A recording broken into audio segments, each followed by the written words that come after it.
metabólico y la resistencia a la insulina en todos los componentes. El paciente presenta triglicéridos altos, HDL baja, LDL pequeña y densa, tiene intolerancia a los hidratos de carbono, hace más hipertensión, hay reactividad vascular, disfunción endotelial, microalbuminuria, hiperandrogenismo, inflamación, cambios procoagulantes, resultado final aterosclerosis, diabetes y estatosis hepática, y aquí está la referencia, no es nuevo. Entonces la resistencia a la insulina genera mejor la obesidad, da resistencia a la insulina, produce citoquinas y ácidos grasos aumentados, eso da la obesidad, da lipólisis, más liberación de triglicéridos y ácidos grasos libres. Esto hace que haya mayor resistencia a la insulina por disminución en la captación de la glucosa a nivel hepático y tejido muscular. La resistencia hepática es crucial en la patogénesis de la diabetes tipo 2. Dieta hipercalórica, aumento de la masa de las células beta, estados desde hiperinsulinemia, hipertrigliceridemia, disminución en la respuesta a los receptores, mayor resistencia a la insulina, intolerancia a los hidratos y obviamente de la aparición de diabetes. Estudios sugieren que el papel de la inflamación en la toperotomía de la resistencia a la insulina y diabetes en arterias de gran calibre, aterogénesis en la microvasculatura, la disfunción endotelial en la diabetes. Estos son estudios de Agostino, publicados en el 2003, que sugieren que la inflamación tiene un papel importante en la resistencia a la insulina y en arterias de gran calibre, en la aterogénesis y en la microvasculatura y la disfunción endotelial. Estudios que hablan mecanismos de la inflamación como causa de la diabetes a través de disfunción endotelial, en donde mostraban la relación entre el nivel de los marcadores de disfunción endotelial como la S-lectina, el ICAM-1, el BICAM y el 1 y riesgo de diabetes. Aquí están la publicación 2004-2003, aquí están los autores para que vean la importancia de esos biomarcadores inflamatorios, disfunción endotelial y aparición de diabetes. Esto es una secuencia que explica el síndrome metabólico. Entonces el paciente que tiene obesidad, tiene lipólisis acelerada, tiene ácidos grasos libres, sobre todo la circulación hepática aumentada, a nivel hepático produce un aumento de la gluconogénesis, a nivel muscular disminuye la captación de glucosa, eso hace que aumente la glicemia, hay hiperinsulinemia inicial y posteriormente aparece hipoinsulinemia en el páncreas. Esa glucosa aumentada genera glucotoxicidad y esos lípidos aumentados generan lipotoxicidad, lo cual lleva definitivamente a mayor daño de célula beta y obviamente aparición de diabetes y al fenómeno aterosclerótico. En estados de resistencia a la insulina, uno más de los siguientes mecanismos moleculares bloquean las señales de insulina: la desfosforilación de las cadenas laterales de tirosina mediante tirosina fosfatasa, como la fosfotirosina fosfatasa 1B a nivel del receptor y las proteínas, la fosforilación de residuos de serina y treonina por serina quinasa, como diversas proteínas quinasa activadas por mitógenos, proteína C atípica a nivel de la proteína IRS quinasa, y la regulación por disminución de las señales también puede producirse mediante la internalización del receptor. La lipotoxicidad, básicamente el fenómeno dice que en presencia de glucosa la oxidación de ácido graso en las células beta se inhibe y se produce acumulación de coenzima de larga cadena que puede disminuir el proceso de secreción de insulina por la apertura de los canales de potasio en las células beta. Otros mecanismos de lipotoxicidad comprenden un incremento de la expresión de la proteína de desacople que reduce la formación de ATP y disminuye la secreción de insulina, y la apoptosis de célula beta, que parece un mecanismo importantísimo, también genera obviamente más aparición de diabetes, la síntesis de ceramidas inducidas por triglicéridos o la generación de óxido nitroso. Esto es explicando lo mismo.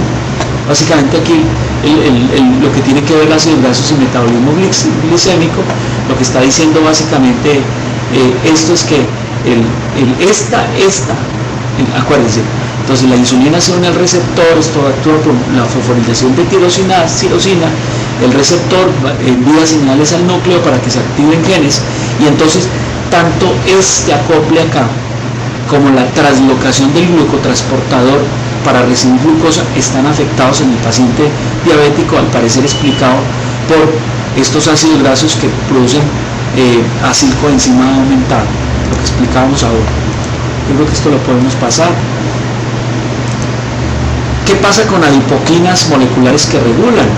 Entonces, El paciente obeso tiene grasa aumentada, eso produce aumento de leptina, lipoproteinina disminuida, resistina, dipsina y ácidos grasos aumentados. El metabolismo de las lipoproteínas también tiene que ver con eso.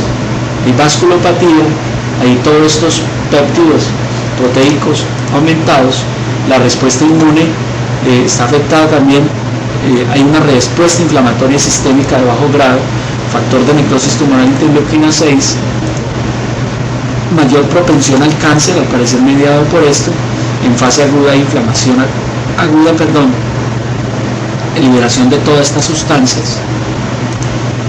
¿Qué pasa con leptina? Una hormona peptídica similar a la citoquina, se produce proporcional a la grasa, más en tejido subcutáneo que visceral. Fue escrita en el 94 hasta el 96.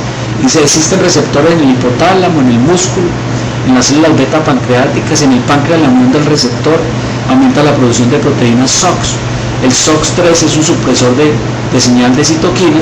La proteína SOX3 es un sustrato receptor de insulina, ocasionando una ubiquitinación, o sea, que es para que se pueda degradar y la célula beta se queda sin factor de supervivencia principal. Esto genera leptina y todas las adipocitoquinas generan apoptosis en la célula beta. La leptina en la diabetes está aumentada y la producción de insulina en el páncreas obviamente está disminuida en el paciente. Entonces el factor de necrosis tumoral alfa, la quercetina, es producido en los macrófagos, también en el tejido adiposo, tiene una función paracrina en las células adyacentes, una función autocrina en la propia grasa, dos tipos de receptores en la grasa. Algunos estudios correlacionan entre grasa y factor de necrosis tumoral, pero otros no es consistente tampoco.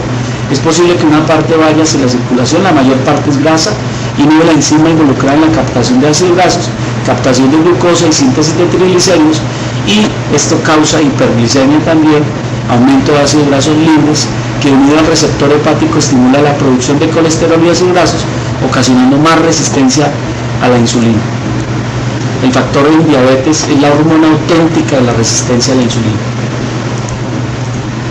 ¿Qué pasa con interleuquina 6, resistina y el AT2 en diabéticos?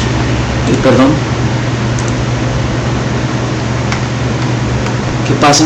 Pues en los diabéticos tipo 2 están aumentadas tanto interleuquina, resistina y AT2. ¿Qué pasa para terminar con adiponectina? Es una hormona similar a las proteínas de complemento producida en el tejido adiposo, la mayor parte llega a la circulación, más en el tejido subcutáneo que en el visceral. Debe ser hidroxilada y glucosilada, tiene dos receptores ApoR1 en el músculo y R en el hígado, en la grasa. Los niveles son inversos al índice de masa corporal, es decir, a mayor grasa, mayor obesidad, menor adiponectina, y a menor lo contrario. La adiponectina está disminuida en los diabéticos y es la hormona auténtica para disminuir la resistencia. Recuerde que la anterior es para aumentarla. Para concluir, la adiposidad afecta la acción insulínica importantemente, menor concentración de receptores de insulina, menos sensible, mayor actividad de la lipasa lipolítica, mayor liberación de ácidos grasos, mayor cantidad de leptina en factor, menor cantidad de adiponectina. Entonces la genética, estimulada por la urbanización y el origen étnico afrodescendientes, y el sedentarismo y la dieta influyen para que haya mayor grasa visceral, para que la grasa visceral libere mucho ácido graso, para que ese tejido graso genere angiotensina, interleuquina, factor de necrosis tumoral, proteína C reactiva. Eso genera una respuesta inflamatoria sistémica. La angiotensina 2 per se produce resistencia a la insulina. Estos juntos producen estrés oxidativo, estos liberan metaloproteasas y juntos dan disfunción endotelial, la resistencia a hiperglicemia, el resultado final, diabetes, síndrome metabólico, hipertensión. Resultado final, mortalidad cardiovascular. El defecto incretínico en los diabéticos ya lo habíamos explicado como una conclusión. Las incretinas son hormonas naturales producidas en el intestino en respuesta a alimentos, participan de manera importante en el metabolismo de la glucosa, facilitan la secreción de insulina, disminuyen la secreción de glucagón. En pacientes con diabetes tiene además resistencia a la insulina, tiene disminución de la secreción de insulina y un exceso de glucagón. El GLP-1 ha demostrado efectos favorables y la biosíntesis de insulina y el bloqueo en la secreción de glucagón dependiente. El defecto en la célula beta al parecer está mediado por la edad, por la genética, por la misma glucotoxicidad, por la lipotoxicidad, por la misma resistencia a la insulina. Se interroga las sulfonilureas si participan en dañar más la célula beta, se interroga la mielina y el factor de necrosis tumoral parece influir también. Y una disminución del efecto incretínico. Esto es lo que ocurre en el normal, tamaño normal de los islotes pancreáticos, en estados de resistencia a la insulina, obesidad, síndrome metabólico, hay hipertrofia de la célula beta, y en estados de obesidad, a medida que va avanzando, la célula beta se va dañando y hay una atrofia prácticamente. Hay apoptosis de célula beta.